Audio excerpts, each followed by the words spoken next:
What kinds of policies are favorable for maintaining unity and diversity in the operation of our federal system? How can our federal system be made to increasingly protect and accommodate a veritable crucible of diversities within the country?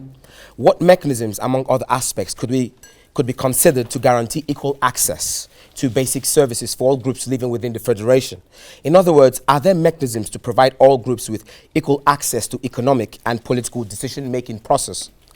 Arrangements for affirmative action to protect the rights of minorities and disadvantaged groups, policies for effective communication, and to ensure equal inclusion of all groups in development policies. A very good morning to our viewers all across the world.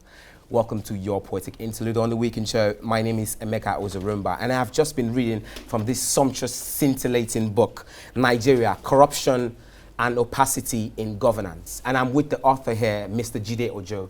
Good morning, Mr. Jide. Good morning, Emeka. It's a pleasure to be here. Yes, Happy sir. weekend, viewers. Yes, sir. Yes. So what inspired you, sir, to write this book, Nigeria, Corruption and Opacity in Governance? Thank you. This book happens to be my third book, and it was published in 2019, but the public presentation was on January 16, 2020. The inspiration to write this book was part of my contribution to an ongoing dialogue about how do we deal with the issue of corruption.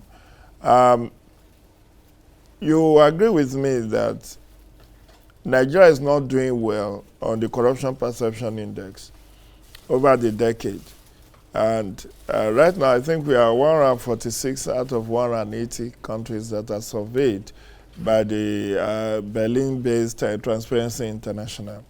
So MacArthur Foundation actually initiated what they called social influencers to engage, in the soft approach to fighting corruption. I say soft approach because this is not about, getting people arrested and prosecution and all of that, which is the hard approach. And that is left to the anti-corruption agencies like the EFCC, ICPC, Code of Conduct Bureau, the police, and the court. But this one is just to complement. It's like is the demand side to the fight against corruption. Demand side to the point that we are demanding that the government does more. The government should do more on how to engage the fight against corruption, and that there should be a different approach to just arrest and prosecution without looking at the preventive aspect. Now, the preventive aspect is educating Nigerians on the evils of corruption and the impact of corruption on our society as a whole, on the economy, on the politics, on the governance system as a whole.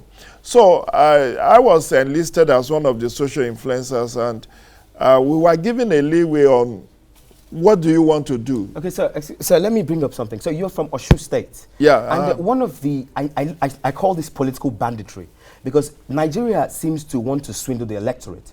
And that's one of the greatest aspects of our corruption, political banditry, swindling the electorate and giving them cheap pence to vote for you. So according to the incumbent losing in Osun State, and we seeing a rise of power from a non-incumbent aspect, can you see that our election is getting better, or is it getting worse?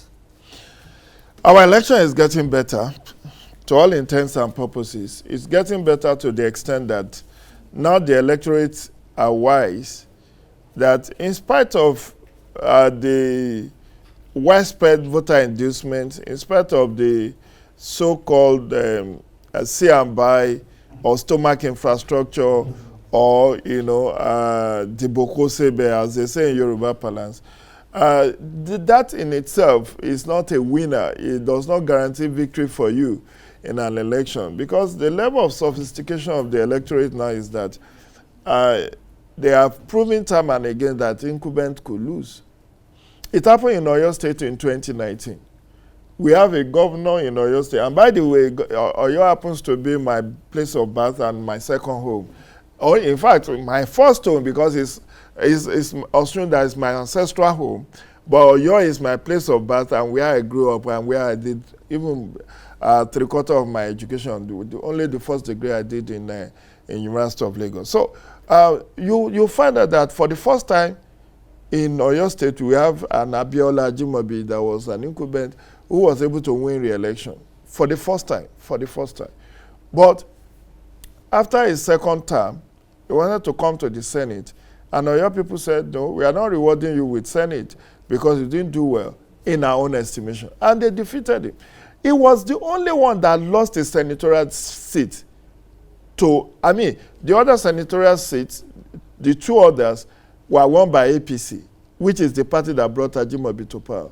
But you saw him losing his own senatorial district. This is an incumbent governor that couldn't swing victory to his own direction. To come to this, and then he lost the state as well because of intra-party, challenges after the party primaries. And that's exactly what happened in Osun. I draw that analogy to let people know what happened in Osun was also a protest vote. Just like it was a protest vote against Ajimobi in Oyo State in 2019. And that's the level of sophistication of the Southwest voter. They do not brook, your money doesn't win you victory in the Southwest. In 1991, in Lagos, because of intra-party crisis, Femi Agbalajobi, Dapo Sarumi, they could not agree on who should be the SDP candidate. Lagos State House of Assembly has 40 members. Did you win that? Did you know that SDP won the 40? But for the governorship, there was a protest vote that led to the emergence of Michael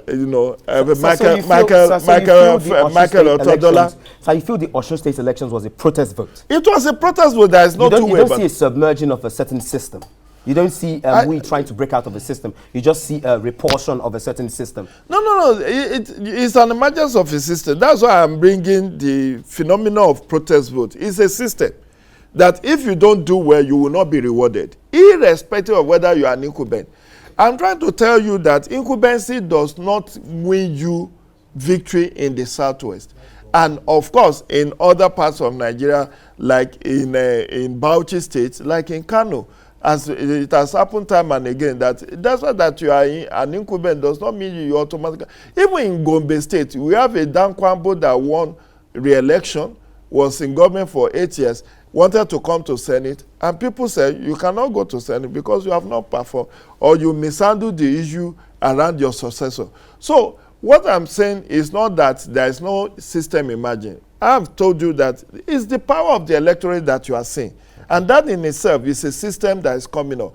Because if it were to be in time past, like in 1999, 2003, 2007, you just need to know someone in INEC. You just need to be able to know who to pay for your victory in INEC. The votes of the people as at that time did not count.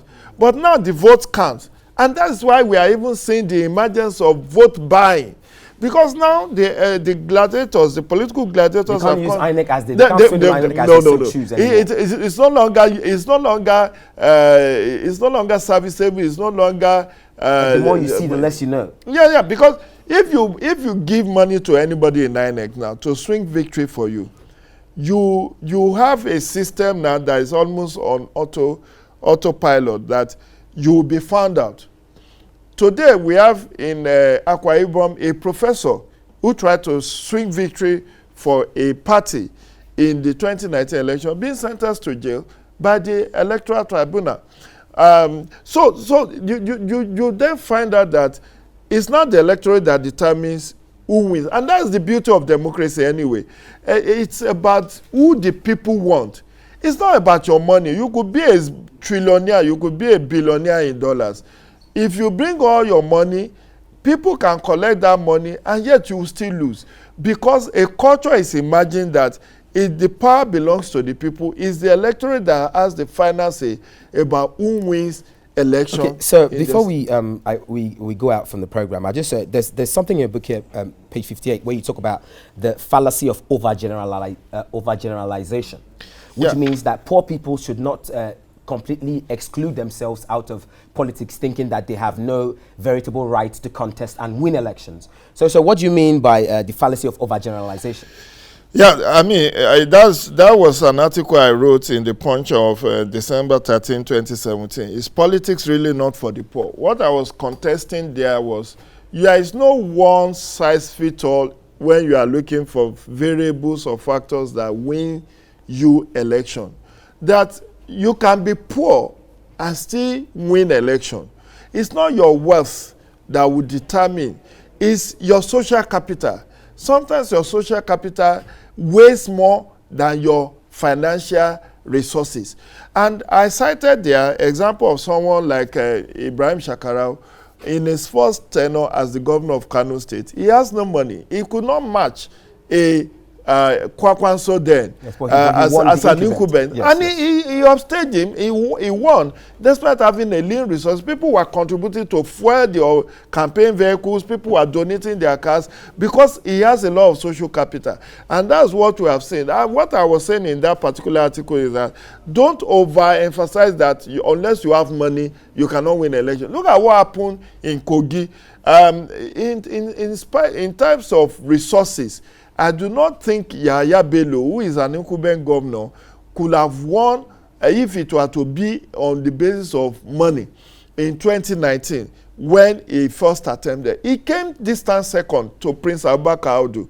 But because he was courageous enough, there's an axiom we say in politics that who is afraid of throwing a dice will never throw six.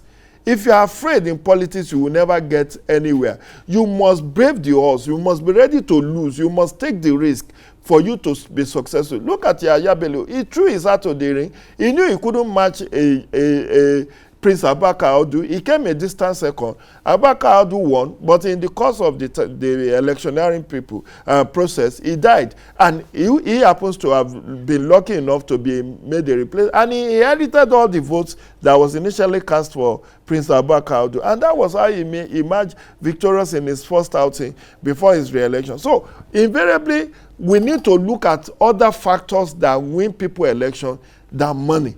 That is what I'm saying in that particular all right, sir, I think I'll have to get you on the program again because this is so lovely. This book is like a manual. It's like a political manual to winning elections and having a stable political economy. I want to thank my guest, Mr. Jide Ojo. Thank you so much, sir, for coming on the program. This is a very great honor. Thanks for bringing me to talk about this book. I hope, and interestingly, we are distributing this for free. We are not selling, because MacArthur Foundation actually put the resources down for us to produce this. Oh, yes. This is so lovely. Nigerians, this is the initiative that they want to make this book for free so that we can know about politics, we can know about everything. So please, try and get this book. It's Nigeria, Corruption and Opacity in Governance. My lovely audience, I hope you've enjoyed watching your Poetic Intellect on the Weekend Show. I want to shout out to my lovely producer, Andy Maliki. I just want to say, stay tuned and don't go anywhere because we have more coming up for you on the Weekend Show.